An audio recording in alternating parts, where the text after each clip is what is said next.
Support for Ripple Effects comes from the U.S. Department of State's Bureau of Educational and Cultural Affairs, sponsor of the National Clearinghouse on Disability and Exchange, administered by Mobility International USA. To learn more, go to www.miusa.org.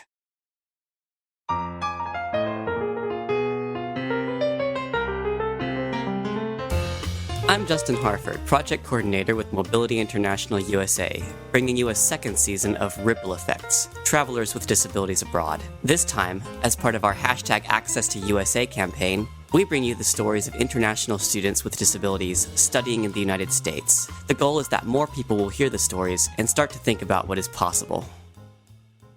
Sameh Salalha, a blind man from Palestine, has just finished his master's degree in teaching English as a second language, with the financial support of the U.S. Agency for International Development Master's Scholarship Program for students from the West Bank, which has covered most of his costs. He wants to take his education back to the West Bank to create better access to English as a second language for other blind people, and with his experience making English textbooks more accessible, he is the perfect person to take on this project.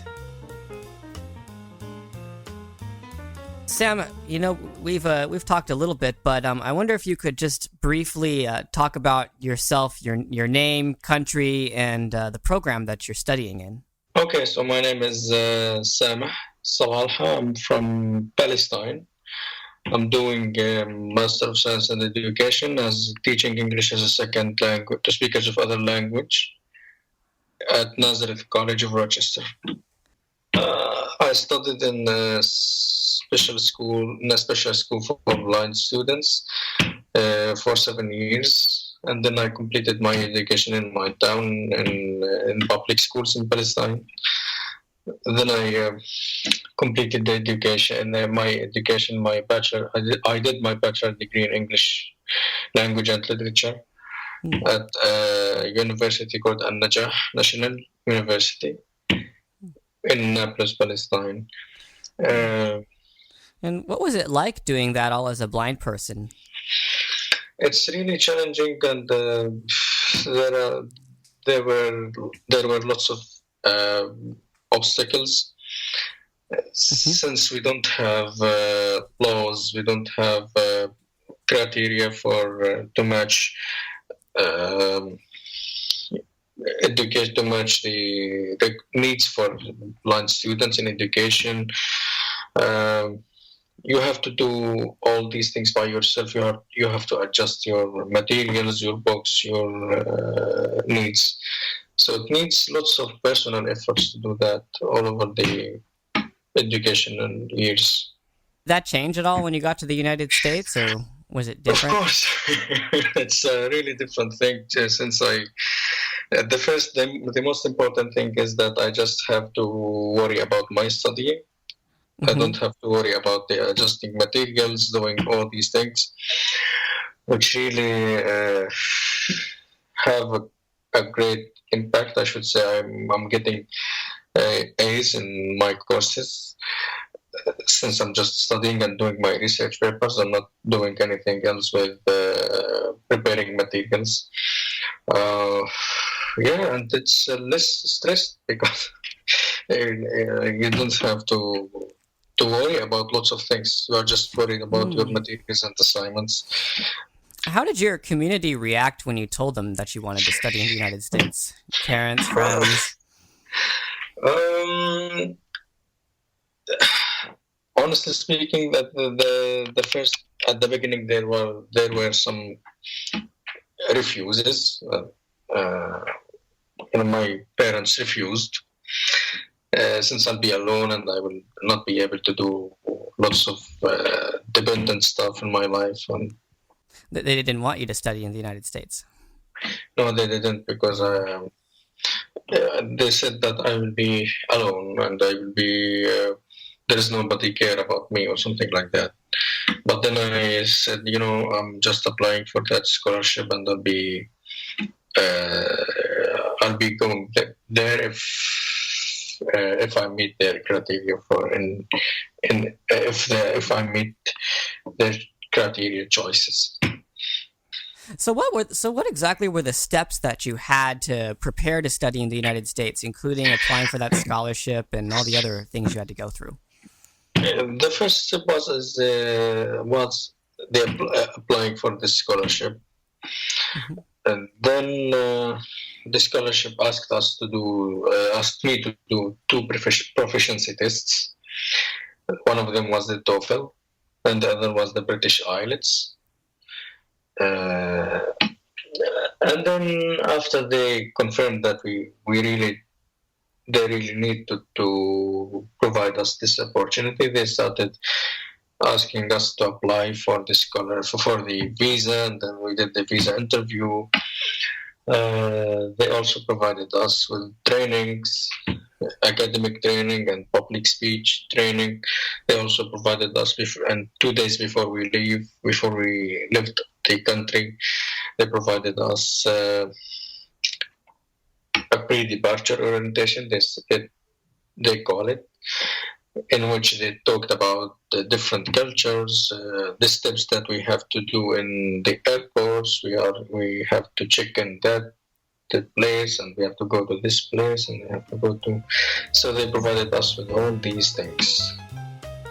Are you an international student with a disability who has studied or who is studying in the United States? Hashtag Access to USA needs you. Learn more about how you can join the hashtag Access to USA campaign. Tell us your story and share your insights at MobilityINTL on Twitter, Mobility International USA on Facebook, and www.miusa.org for our website. If somebody were to ask you, why should other international students study in the United States, what would you tell them? Depending on their countries. For example, if I'm talking about international students who are coming from Palestine, I should say they have to go ahead and they don't have to carry lots of worries and stress with them that who are going, how can I manage my life, how can I do lots of things. They should take this away, because this worry, to be honest, prevented blind students from doing lots of stuff.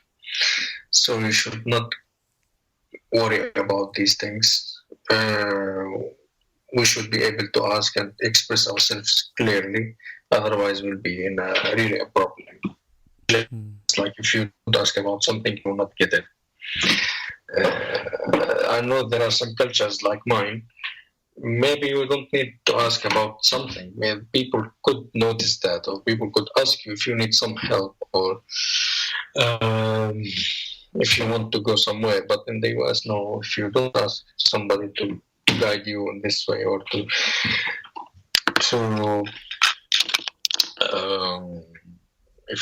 you don't ask somebody to help you in whatever you want to do, you'll be lost if you don't know how to do it by yourself. So you have to ask, and people are really kind, and they want to help, but they don't know that you need help. So you have to express yourself clearly, and you have to be social.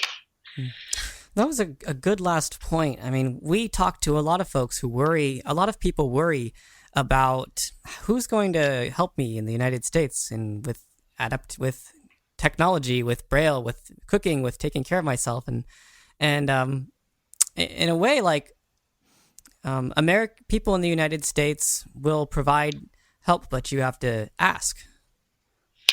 Yeah, and you have to be familiar with some laws. Like there are some, we have this thing in my culture that sometimes we think that this person is doing that because he's nice and he just want to do that.